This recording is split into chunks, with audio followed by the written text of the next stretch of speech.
Bom, eu sou o professor Mário José Hentin, do campus da UFPA de Altamira, da Faculdade de Etnodiversidade, e aceitei esse convite em função da gentileza e das pessoas que o fizeram, que estão à frente, que coordenam esse evento. Acerca de Tocantins, Xingu e Tapajós, memórias e trajetórias 50 anos após a colonização. E fiquei incumbido de levantar algumas questões, trazer algumas questões, tentar olhar para esse contexto do território Xingu de um lugar que possibilita estranhar esses eventos, esses acontecimentos. Diriam alguns tentando escovar um pouco essa história dos acontecimentos no contrapelo, no contrafluxo da maioria das leituras e das narrativas oficiais que se constituíram até o momento. E vou tentar fazer o esforço para fazer isso dentro do tempo que foi disponibilizado. Em geral, não consigo fazer isso. Então, a primeira questão é analisar esses eventos, esses acontecimentos, tomando o conjunto desses na condição de um processo de longa duração. Um processo de longa duração de apropriação do espaço e dos recursos naturais e de expropriação das populações locais, territoriais aqui no Xingu. Então abandono, para início de conversa, abandono toda essa leitura acadêmica, oficial, que trata desses eventos, desses acontecimentos na condição de ciclos. Parto do princípio de que não são ciclos, nunca foram ciclos. Se constitui como um processo de apropriação, expropriação longo. Longo. Se inicia basicamente em 1620, 1630, portanto, início do século XVII. E se inicia a partir da construção dos engenhos em Gomoaru e Maturu, hoje Gurupá e Porto de Mós, e de uma missão aqui na embocadura do Xingu, do Igarapé Panelas, bem próximo aqui da cidade de Altamira. Uma missão religiosa dos jesuítas que tinha a incumbência de descer grupos indígenas para a catequese. Mas é claro, não só para a catequese. E não tenho tempo de me estender acerca disso. Mas são marcos iniciais desse processo de apropriação e de expropriação, a partir do qual se inicia o saque, a apropriação do espaço, e o saque, a expropriação com base na exploração dos recursos naturais. E por que a partir de 1630 é possível se falar em apropriação de recursos naturais? Porque aí sim, 1630 praticamente, já temos uma relação estabelecida, consistente, de expropriação desses recursos para o mercado regional, nacional e internacional. Antes disso, nem mesmo eu nomeio como recursos naturais, porque antes disso eram produtos da natureza.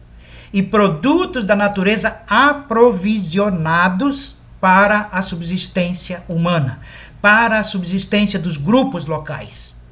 A realização de trocas no interior dos grupos, ou entre os grupos, se davam com base nessa lógica da apropriação de produtos da natureza com fins de subsistência humana, e não para a troca em algum tipo de mercado de bens capitalistas, onde aparece um terceiro como intermediário e onde aparece o lucro como condição da troca. Então, e aí eu vou saltar, em geral, décadas, meio século, porque não tem como dar conta de uma história tão rica, de eventos e acontecimentos tão ricos que se desdobraram pelos 4 séculos que eu vou tentar recobrir minimamente pincelando um outro elemento em 10, 12 minutos. A segunda questão diz respeito à ausência e à presença do Estado. O Estado sempre esteve presente se considerarmos a constituição desses engenhos, em Gomoaru e Maturu. Às vezes como Estado holandês, às vezes como Estado português, Estado francês, independe, porque a relação se constituía idêntica. De escravização de indígenas, de descida de escravo para trabalhar nos engenhos. Quando o príncipe Adalberto da Prússia passa aqui no Xingu em 1844, ele encontra um comandante da Guarda Nacional com 6 embarcações em Porto de Mós, para acompanhar o saque aos territórios indígenas, para dar proteção a esses saques, para que esses agentes econômicos que vinham saquear não fossem roubados quando voltavam com o produto desses saques a Belém, para comercializar no mercado regional, nacional ou internacional. Então o Estado se fazia presente. Era um comandante da Guarda Nacional. Não era um único soldado. E eram 6 embarcações. E não só se fazia presente, como tentava interferir nas lideranças locais.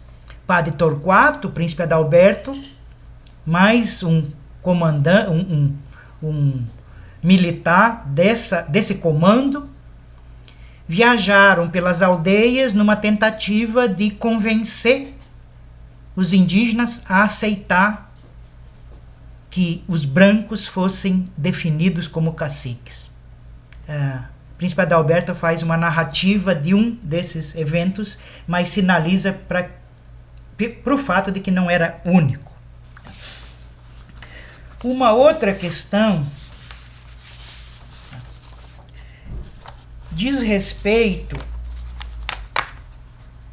também a essa relação, a essa ideia de apropriação do espaço e dos recursos e expropriação das populações locais, mas aí percorre um pouco a análise do Coudreau, Henri Coudreau, um geógrafo francês que vem com a incumbência de mapear minimamente a divisa, os elementos que podem constituir uma divisa mais segura entre o estado do Pará e Mato Grosso, ainda no governo Lauro Sodré. E ele encontra o coronel Gaioso com dezenas de escravos negros e indígenas fazendo o esforço de reabrir a estrada pública que ia do Forte Ambé até Vitória do Xingu. E ele faz um apanhado muito interessante dos produtos que desciam, desde a seringa, remos, embarcações, peles de gato maracajá, de onça pintada, queijo, requeijão, andiroba, copaíba, canela em rama, cravo, salsa parrilha, dentre outros. E ele fica minimamente entusiasmado percebendo o volume de recursos naturais e artefatos que descem para serem comercializados em direção à capital.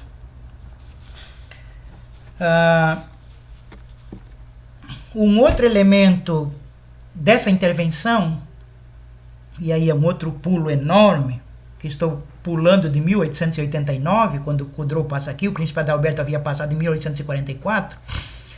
Agora já faço referência a um outro evento desses também com a participação do Estado na condição de um Estado cuja ação social, a ação governamental é de intervenção, sem diálogo com as populações locais. Os contratos de encaminhamento celebrados entre o Estado e os principalmente os nordestinos, para a coleta da seringa. Esses contratos de encaminhamento aos seringais da Amazônia. Milhares desses nordestinos se estabeleceram aqui no Xingu, Coroá, Iriri, Riozinho do Anfrísio, abriram estrada de seringa. foram submetidos às regras de aviamento de regatão, às regras bandeirantistas, coronelistas, que percorrem essas ações. E quando da abertura da rodovia transamazônica, sequer tiveram o direito de terem recortados como lotes da reforma agrária o sítio, as chacras, as terrinhas que alguns já ocupavam por mais de décadas. Então, para início desse nosso diálogo, eu tenho essas questões a apresentar. E aí me parece que eventos como a abertura da Transamazônica, eventos como a construção da hidrelétrica de Belo Monte, não se desviam muito desse percurso. São ações de intervenção do poder governamental, onde as relações de diálogo com as populações locais praticamente inexistem,